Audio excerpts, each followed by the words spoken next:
everybody. Welcome to Feedback for the week of May 28th, 2012, the week before E3. But we've already done a pre-E3 show, so we're going to talk about all of the lawsuits that are occurring right now.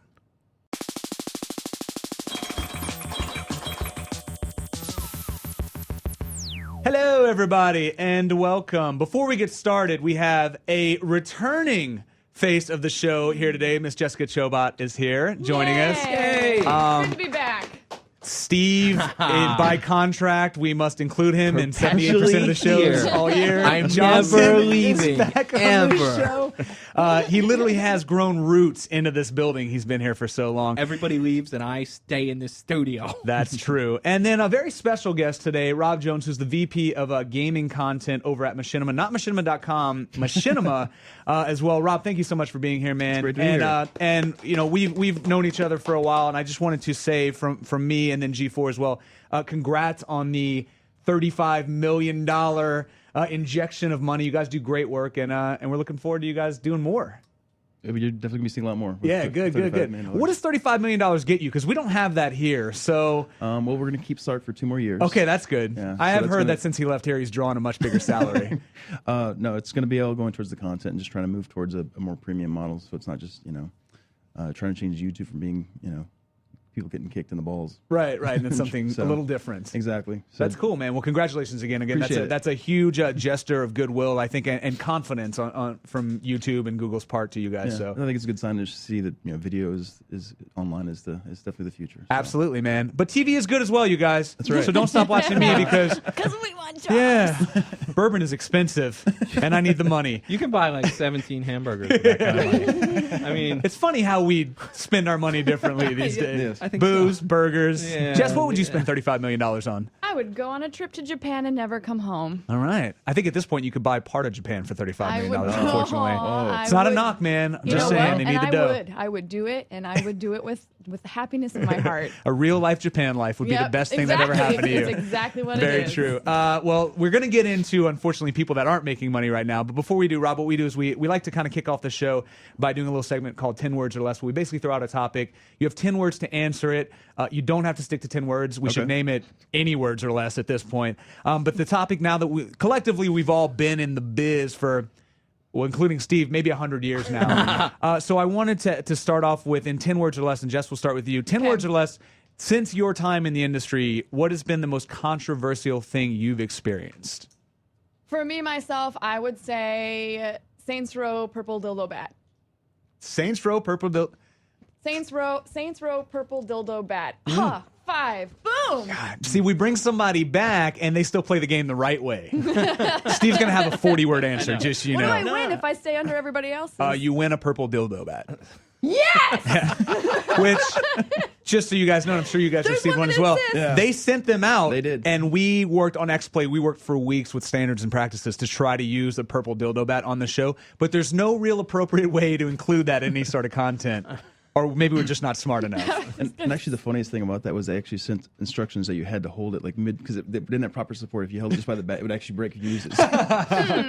Which is also, from what I just understand, a gonna- porn star, when they're first hired, it's part of their Exactly. introductory pamphlet as well. part of their training. Yeah, I yeah. just say you go and mount it on the wall. As in, like, you put it on the wall. Not like it.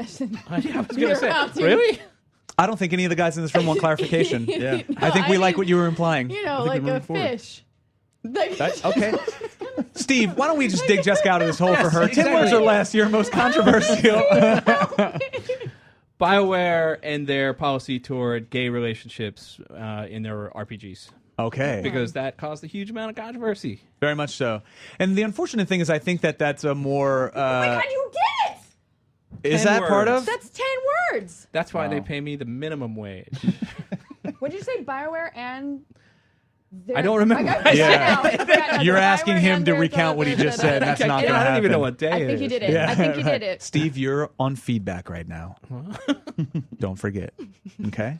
Don't get lost. Your son's still alive, too. Okay. I know that's the next question. that kid. And what about you? You guys have covered everything for as long as you've been at Machinima. What's been the most This is going to controversial probably thing for reveal you? my age. But I want to say Columbine shooting and Doom as a killing simulation.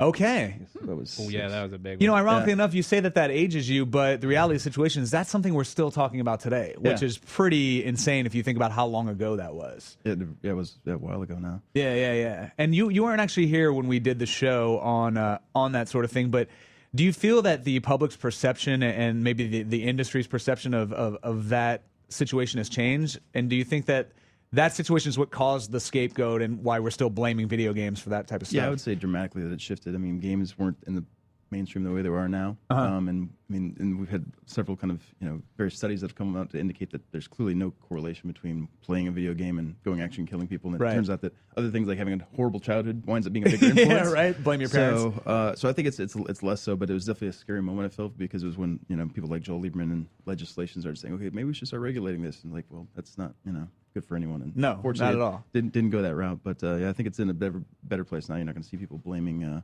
Max Payne for the next shooting. Right, but you may blame it for really terrible dialogue in games. Yeah. There were good moments as well, but some really bad ones as well, you guys. It's interesting that you bring that up because, again, it's still a conversation we have often. And my answer, actually, I'm not just saying this because it is part of our discussion today, but I think it's something that we're also going to start talking a lot more about in the future. My answer is just the terrible mismanagement of funds with 38 Studios and the fact that all of these people have been laid off. I know that's not 10 words or less, but I feel like, and we're going to discuss 38 Studios right now, but I think this is what happens when the government gives a game company a bunch of money, but there's no oversight. And I know we're going to get into this in a little bit, but now I feel like the government now owns a game, and what they're going to do with that is kind of interesting. So to bring people up to speed, 38 Studios, I believe the end of last week, if I'm not mistaken, laid off their entire staff. Now, there were rumblings that things were going poorly. Amalur, although according to Kurt Schilling, performed really well. It performed below expectations. But for an initial offering, I thought Amalur did quite well. Most game companies are usually able to make another game if they make a game like Amalur. But what happened was the state of Rhode Island gave them $75 million to make a game.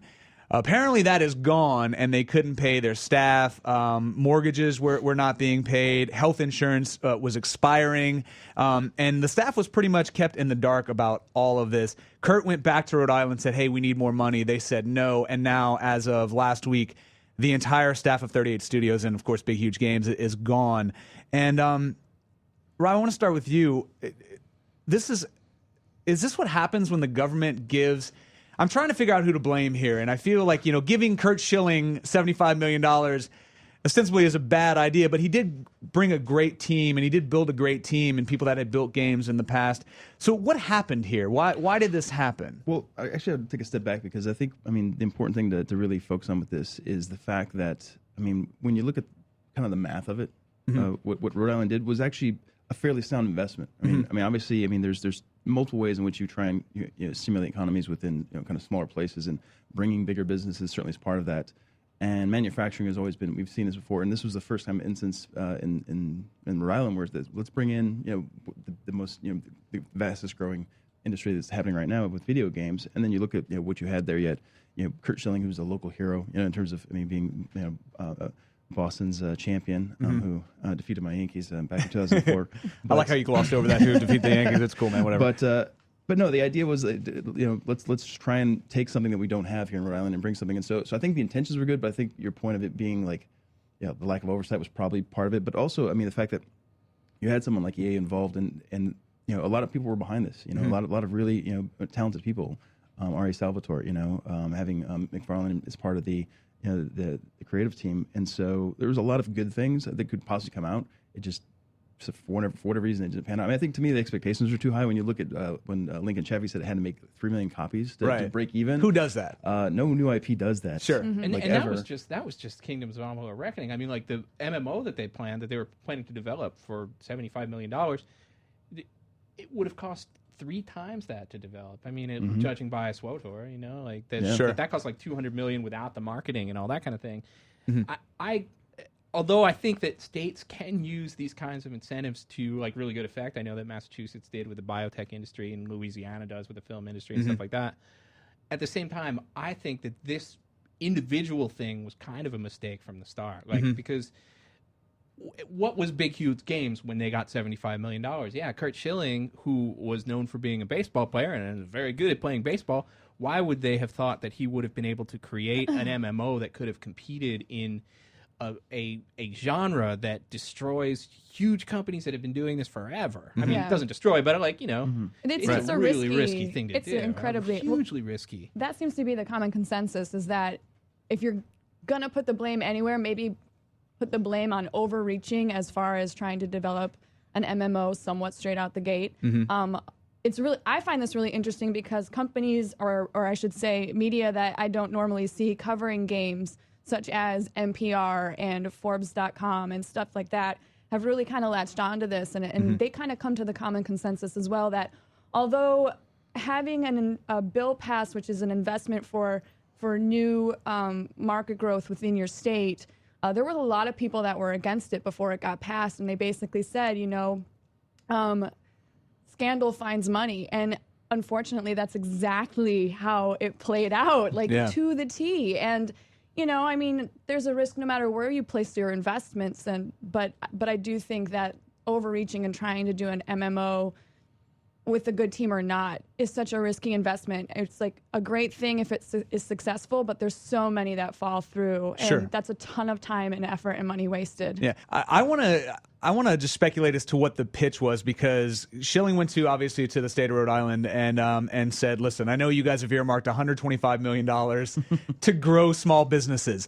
I would like a massive portion of that. Actually, from what I hear, they met at a meet and greet kind of thing, and the state went to Schilling and said, we want to give you money because we want you to build jobs at the state, and this is what we happen to want to invest in. We heard about your idea. And then they went on from there, and I'm sure he had a pitch. But from what I think it was NPR's reporting is that the state went to him and said, we want to look into this. Regardless of how the relationship happened, I just want to know how he could possibly convince them that a large portion of what they'd earmarked should be grown. I definitely agree with you that, hey, video games that make money, we should bring companies here. Not, we should bring one company here that hasn't really done anything. And then, like you said, MMOs are a risky business. Even something like SWTOR, didn't they recently lay off 40% of their staff? And SWTOR's a successful thing, but essentially they're like, now that we built the game, we can't sustain the amount of jobs that creating this game has. And so, how do they get $75 million of that? Well, supposedly he put 30 of his own in. Right. So, if you're coming to me for investment, you're going to offer up 30 and want me to put in 70. That's not terrible. That's not sure. Terrible That clearly you believe in whatever it is that you're if you come to me and asking for 70 and you go well, I'll put in 25,000. Well, then I'm going to question. right. He broke the first rule of Hollywood, though. It's don't put your own money in, man. Money into a movie. Don't do it. I think probably the biggest tragedy of all this is that we'll never see athletes become game developer. That is, you're right. A precedent has been set that athletes probably shouldn't make games. LeBron will never do that development dream that he's ever had, so that's really unfortunate. We'll never see some Heat Dominoes tie-in game.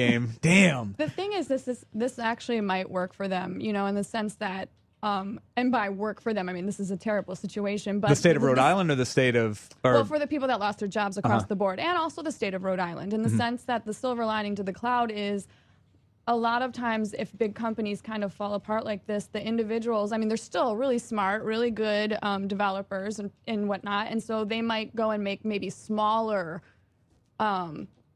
development studios that, because they're already in Rhode Island, they'll go ahead and just set up shop. So this is an opportunity where, I'm not saying it's going to work out that way, but the potential is there where those people are now going to kind of create their own thing. Sure. And Steve, what do you feel about the fact that, to my knowledge, essentially taxpayers are going to be on the hook for $90 million now? Yeah. Do you think that, at the end of the day, the people that put this legislation into motion, they are voted on by the taxpayers? Do you think that essentially most people are going to go, no, we don't want video game companies in here because we know that you guys are going to have to pay for this mistake for the next 10 years? Yes, I don't think that – I think that the state of Rhode Island is going to be very, very leery of supporting these kinds of – especially with the video game industry. I know even the governor, Lincoln Chafee, was against the deal to begin with.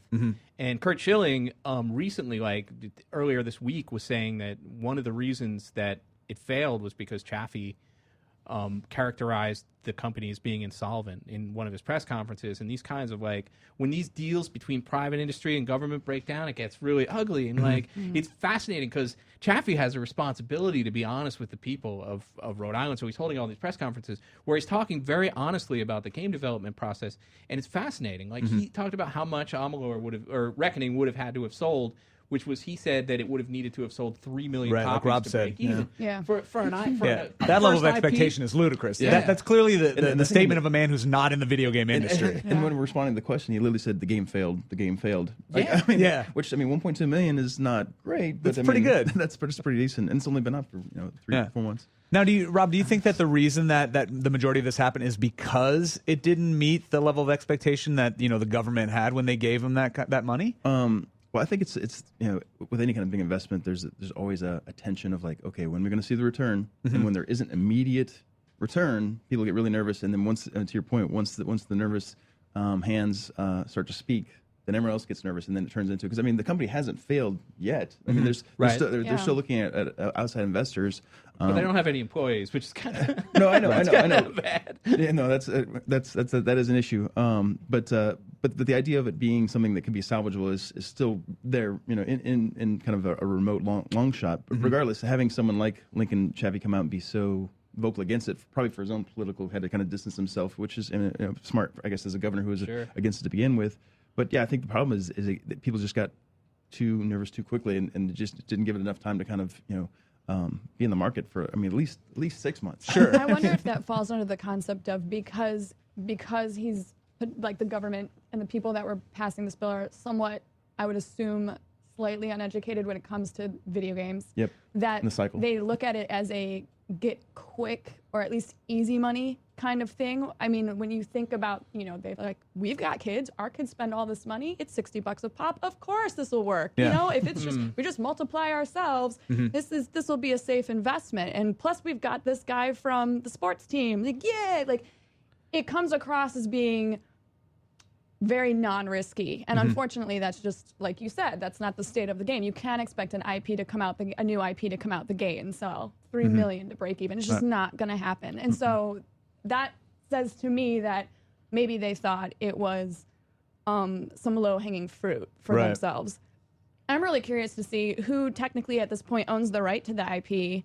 It's the state of Rhode Island, I would assume. I mean, I'm and are they assuming going to that try and get money that- back? Right now, it's still 38 Studios because they haven't Still. gone under. But if they do, should they declare bankruptcy, I think basically the state of Rhode Island, as their largest creditor, would essentially own their property, and then it would probably be sold to someone else. And I think Auctioned off. that'll actually be a great thing because, looking at the Copernicus screens and the video fly through, I think some company, a publisher, developer, is going to get this thing at a highly bargain. discounted rate. Yeah. EA's probably sitting back going, we don't give a shit what happens with them, but we're going to buy what they were working on as soon as Rhode Island sells it for a fraction of what. Although we don't Well, really the know how flip much side of to that- Copernicus is like done. how much is done, and Yeah. how would you determine what? Yeah, it was I worth? don't know. I mean, the from flip what I side know, of that yeah. of buying that IP is that I do believe that if the state was trying to sell it, the company that would want to buy it also has to bring on that company's debt surrounding that particular title.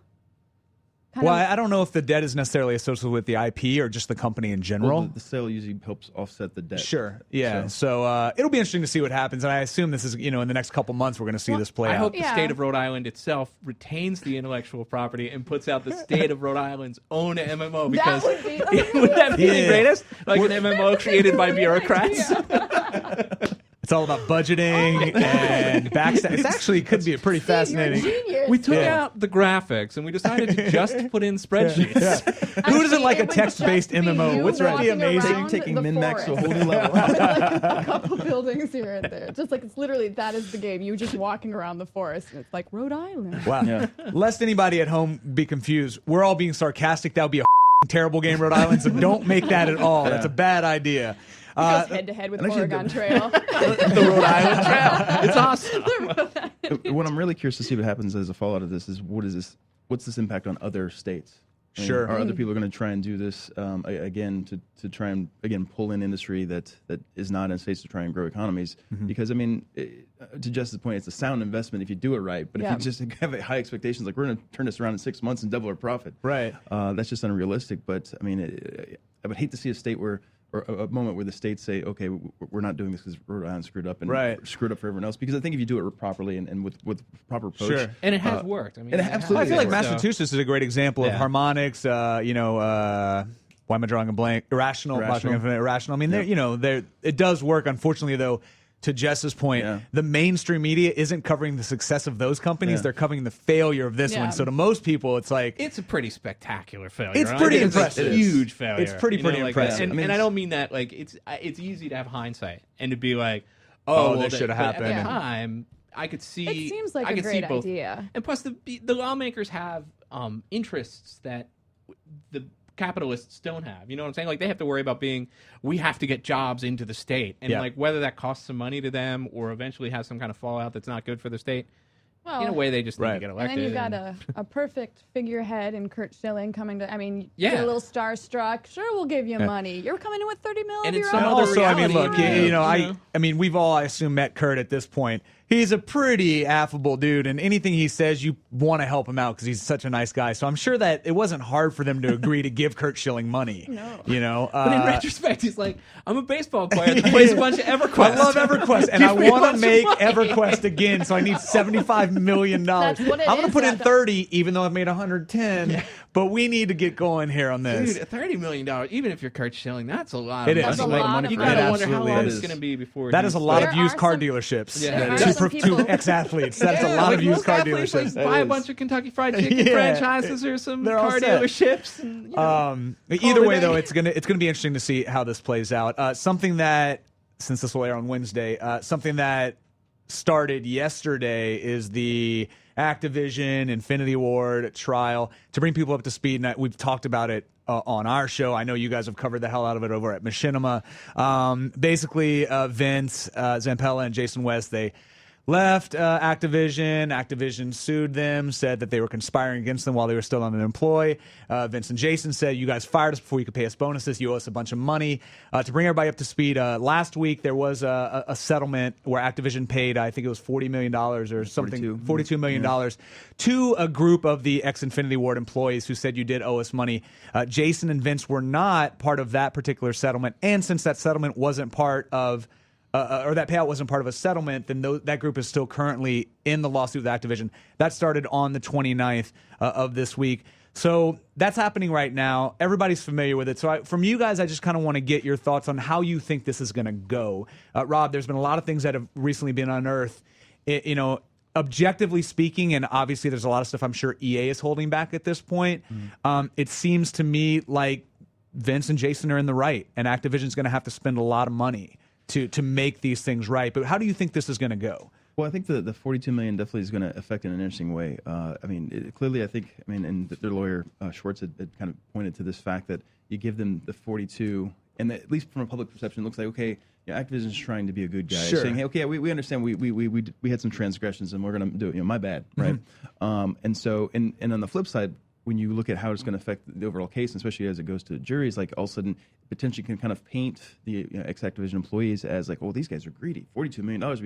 Look at the average American, what they make, and $42 million, can't even fathom that. Right. But really kind of portraying it as though, hey, Activision was being generous, and now they're just being greedy and they're wanting more. And so that's probably the part I think became kind of a wild card for the case. Prior to that, if they had not done that, I think it's probably an easy kind of trial case and just these guys deserve money. Sure. Now it's like these guys deserve more money, which is depending on who you get in that jury room. Yeah. and when you look across this country, I mean, there's still a lot of people that are having a hard They're time. like, what the hell? and Right. very unsympathetic to that cause. And to clarify, they're seeking damages in the neighborhood of $1 billion. billion, exactly, which right. is most average Americans, myself included, who's exposed to a lot of wealth because Seacrest sits in this chair sometimes. That's a lot of money. It's a lot of money to ask for. It is, and so it's less about right or wrong when it comes to that jury moment, I think, and more just like the idea of what is reasonable and what is just simply egregious. And so I think at the end it's probably going to wind up working out for Vince and Jason. But I think that was an interesting gambit that Activision opened up with. Right. So. I mean, you want Vince to win because he's clearly your twin brother as well. So there is that. Well, there is that. my Yeah, gosh, there is. You're entitled to 50% of that considering you guys share genes. I'm going to get a slight cut, yes. But it's an interesting point that you bring up, and it's something I know to the general public. They look at it and go, "Wow, Activision, they're doing right by their people." When we all know Bobby Kotick, not really known to be that kind of guy. No. Well, obviously, it's a PR thing, and Exactly. it's a sweet move on their part. But Jess, how do you think that, to Rob's point, how do you think that does affect one of those 12 jurors that looks in and goes, I mean, guys, you've already gotten $42 million. How much more do you need? I mean, I think it's a crapshoot. It's a 50-50 in the sense that the possibility of people that are struggling could take it as being like, this is ridiculous and you should just be happy with what you got. On the flip side, I do think that overall people that are asked to be on a jury usually take their responsibilities really seriously and do try to approach it as what do the contracts say? Is this correct? That I feel like that's their chance as a human being to kind of shine and say, like, I'm going to do what I think is completely right. And so, who knows? Like, who knows what the jury's going to decide? There might be some of those people and there might be some on the other side. I really think that, I personally feel that Weston and Pella are in the right, and I think Activision has the opportunity of having a lot of egg on their face if this whole Project Icebreaker thing comes out in the wash with them. Which, of course, are the email. They were trying to hack into Vince and Jason's emails. email accounts while they're still awesome. and which is not a good thing whole, to discover before you go into trial, and by the way. Pre-planned, basically, that they were going to fire these guys before they paid them their bonuses. And then on the flip side of that, what kind of licensing do Weston and Pella have for the future on these IPs? Like, is this something that's going to, like a movie, is this something that once they're in it, it's going to continuously pay them down the line, or do they lose their claims if they end up settling, or what I just feel like there's so much money involved here that I want to be a part of it. Yeah. I want some of it. I want some of that. I mean, great point. I mean, the idea that if they win, I know they are asking for, the ability to be attached to that particular branding. And Modern Warfare is a name that at this point will guarantee you sales. Yeah. And just the idea that they could even get 2 to 3% of whatever happens moving forward, much like Joan did in Mad Men this week, spreading the legs for 5%, whatever, man. But you're talking about, Modern Warfare, Shame on you, I know, but it's a franchise that's brought in over $5 billion to the company, and that is, even a fraction of that would be a ton of money for them. Look, we've both, at this point, the three of us have kind of agreed with Vince and Jason. Steve, you've covered this story for a number of years now. How does Activision win this? What do they have going for them? First off, I think the case is going to settle before there's a verdict. I think not agree with you. settle. I agree 100%. Like, there's so much money on the line. Eventually, Sure. But I think Activision have. Part of their case involves them saying that Weston and Pella were already in talks with EA when they were still working for Activision. So, we have no idea what was really going on behind the scenes. So I think it's way premature to pick one side or the other. And I think that if the case does go to trial, what it's going to come down to is a lot of very, very boring testimony from accountants. Yeah. I think that they're gonna when they're trying to figure out those bonus amounts and how much and the interest and all this, it's just gonna be numbers, and it's gonna be a lot less juicy than Project Icebreaker, which is awesome. Yeah, I want the IT guy on the stand. Right? See that when he starts talking about how the process involved in circumventing a firewall, most of the jury's gonna be like, "It's just I don't know. You owe money, so give it to him." Well, yeah. One of the things that they were talking about was that they were planning to have a fire drill. So that they'd be looking for their computer. Or fumigation. They called it Project Icebreaker. It's so awesome. Yeah. Like a bad B spy movie. Yeah. Okay, look at the Project Icebreaker. What? It's this is what Sneakers would have been if Adam Sandler and his group would have made that movie. Oh, yes. It would have been a completely different flick. But I think you're absolutely right. It's going to be a settlement, and that's why I think EA and Activision have basically dropped their countersuits, because they're even though it was a $400 million suit, it's look, the money we're going to have to set aside either way to try this and pay out if we lose isn't worth it. There's too much involved. But then there's also a wild card. Is Activision and Bobby Kotick getting something out of having the lawsuit happen as opposed to settle, and the amount of time that it takes? Sure. Because I don't know any of these people, but they play hardball, and Kotick could be like, what, those guys. Yeah, we'll drag this out for 15, 20 years, exactly. man. Yeah, not saying that he's like that. I don't know the guy. Yeah. I would have to guess that there's a huge amount of ego that's he's hardcore, though, man. Huge He amount is. of ego. around that guy, man. Yeah. He's cool. And just speculating a little bit further. He's like, Well, imagine if you're him and you're a CEO and these two guys that you just view as just developers, come in and they're like, screw you, and I'm taking all this with me. you really and might kinda just go. got You. I know that if I was in his place, I'd be like, you're never going to get that. You're going to get a penny a day for the rest of your life. Yeah. Although they do have shareholders that they have to think That's about. true. So like, if he, No. I don't think he could be vindictive. No. God, it would be good. It would be awesome. And he did say in a shareholder meeting they did say, listen, regardless of the outcome, this trial is going to affect our revenue stream and our bottom line. So the shareholders are aware, but I think he's probably promised them, hey, there's no way we're going to have to pay them $1 billion, so we're all good. But taking a step further, and unfortunately we're running out of time here, but just quickly, what happens to the development of whatever Respawn's doing, whatever game they're working on? Let's say they do lose. What happens to their company then? Do they continue moving forward? Is this going to affect them on a financial level that affects their company? First of all, I don't see them losing. I agree with you 100%. It'll be a degree of winning, but yeah, I think once this all kind of subsides, and people still see these guys as the guys behind Call of Duty. Sure. Yeah. Yeah. and they're smart guys. They know how to smart make guys, good games. and they know how to make a solid game. And I think at the end of the day, whether or not you were involved in the lawsuit as a gamer, you want a good game. Yeah, right? absolutely. And if it comes at the at the cost of Kotick kind of losing in a public forum, I think many gamers wouldn't mind that either, because I think he paints himself in corners that makes him a target more often than not. Yeah. But to your point, I'm sure he's a nice guy. It's not the way he looked in Moneyball.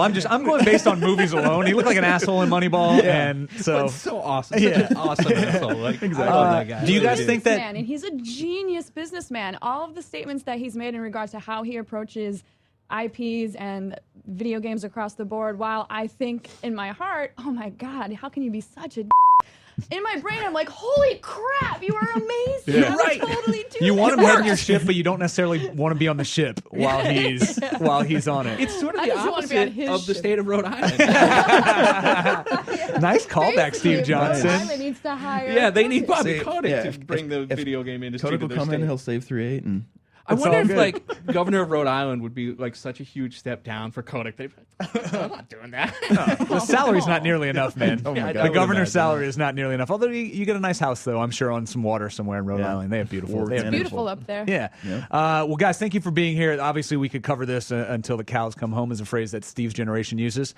23 Skidoo, baby. And obviously, next week is E3. We're going to be covering the hell out of it. You can see Jess is going to be covering everything. I'll be there as well. Steve's going to be there writing a lot of articles. The website's going to be doing a lot of videos as well. Rob, I know you guys are covering the out of it. So where can people see your coverage? What should they be tuning into, and where? well, if you go to machinimalive.com, that's where we're streaming. We're streaming every day of the conference for 8 hours a day, just doing all kinds of demos and interviews and whatnot. So Nice. So This is also the level of enthusiasm we have when we're talking about, we're going to be working 10 hours a day for you guys. It sounds pretty awesome. I love it, man. It's E3. But you guys, we've talked a little bit about your slate, and you guys have a bunch of great stuff that you're going to be showing at the show. But if you could pick one thing that you are most excited to see there, what's your big E3 moment this year? Dishonored. Dishonored? Yeah, I'm really looking forward to playing Dishonored. Yeah. I want the game to be good. I could not agree more. We talked about that as well. Again, thank you guys so much for being here. We are going to have a live episode, a 2-hour episode of Feedback on June 7th. That is Thursday from 11 a.m. to obviously 1 p.m.